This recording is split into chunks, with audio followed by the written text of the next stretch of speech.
16 अक्टूबर 2023 को दिन के लगभग 11 बजे फ्लैट के अंदर एक युवक बेजान सा मिला। उस फ्लैट में रात 11 बजे पहले कोई था जिससे वो मिला। जॉब की बात हुई, फिर उस शख्स का अतरंग संबंध बना और फिर बेजान सा मिला शरीर। एक बायोडेटा से खुला कत्ल का खौफनाक राज। जी हां, 16 अक्टूबर 2013 को दिन के लगभग 11 बजे मुंबई पुलिस को खबर मिलती है कि फ्लैट के अंदर एक युवक की खून से लथपथ लाश मिली है। यह फोन मुंबई के मलाड इलाके की एक सोसाइटी से आया था। सूचना के बाद पुलिस मौके पर पहुंची तो पता चलता है कि शव चेतन भारद्वाज नाम के शख्स का है। 47 साल के चेतन एक दिन पहले ही मीरा भयंदर इलाके के अपने दूसरे फ्लैट से कुछ काम निपटाने के लिए इस फ्लैट पर आए थे। अगले दिन किसी ने फोन कर चेतन के परिजनों को बताया कि उनका पर्स सड़क किनारे मिला। पर्स में उसका विजिटिंग कार्ड था जिस पर घर का ये नंबर लिखा था। परिजनों ने उसका मोबाइल नंबर मिलाया, लेकिन जब बात नहीं हो पाई तो वो मलाड के इस फ्लैट पर पहुंचे जहां चेतन की लाश मिली।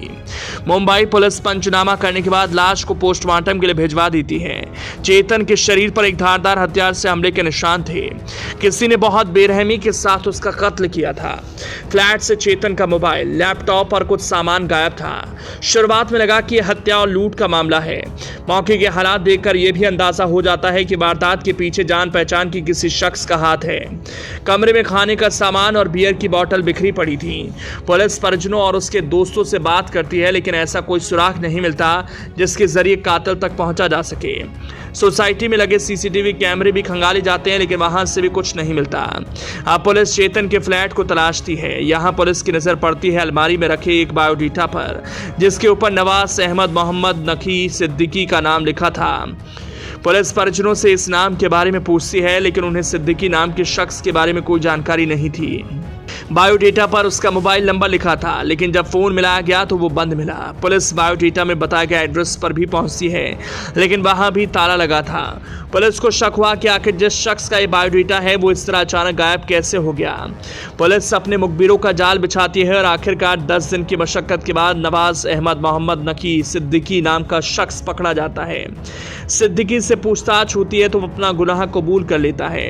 पूछताछ में सिद्दीकी बताता है कत्ल की रात वो चेतन भारद्वाज के फ्लैट पर गया था और उसने ही शीशा काटने वाले कटर से चेतन का कत्ल किया। पुलिस पूछताछ में जो कहानी खुलती है उसके मुताबिक सिद्दीकी उस बिल्डिंग में स्लाइडिंग विंडो बनाने का काम करता था। एक दिन लिफ्ट में उसकी मुलाकात तलाकशुदा चेतन से हुई और उसके बाद दोनों के बीच बातें होने लगी। बातचीत का सिलसिला आगे बढ़ा और एक दिन चेतन के फ्लैट में ही दोनों के बीच अतरंग संबंध बन गए। अब अक्सर दोनों मिलने लगे थे। इस दौरान चेतन ने सिद्दीकी का बायोडेटा लेकर उसे नौकरी दिलाने का वादा किया। 15 अक्टूबर की रात को चेतन ने सिद्दीकी को मिलने के लिए अपने फ्लैट पर बुलाया। दोनों ने खाना ऑर्डर किया और साथ में बैठकर बियर भी पी। इस दौरान चेतन के एक ऑफर को सिद्दीकी ने ठुकरा दिया और दोनों के बीच झगड़ा हो गया। झगड़ा इतना बढ़ा कि गुस्से में आकर सिद्दीकी ने कटर से चेतन के ऊपर कई वार किए।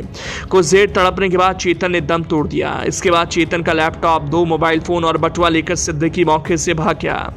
दरअसल उसे डर था कि चेतन ने उन दोनों के निजी फोटो और वीडियो अपने लैपटॉप या मोबाइल में रखे हुए हैं। फ्लैट से निकलने के बाद उसने चेतन के बटुए से पैसे निकालकर उसे सड़क किनारे फेंक दिया।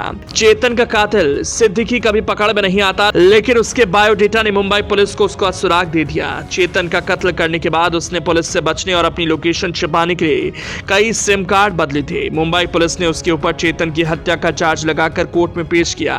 करीब 6 साल चली लंबी सुनवाई के बाद नवंबर 2019 में मुंबई की अदालत ने सिद्दीकी को चेतन की हत्या का दोषी माना। उसे कोर्ट ने आजीवन कारावास की सजा सुनाई।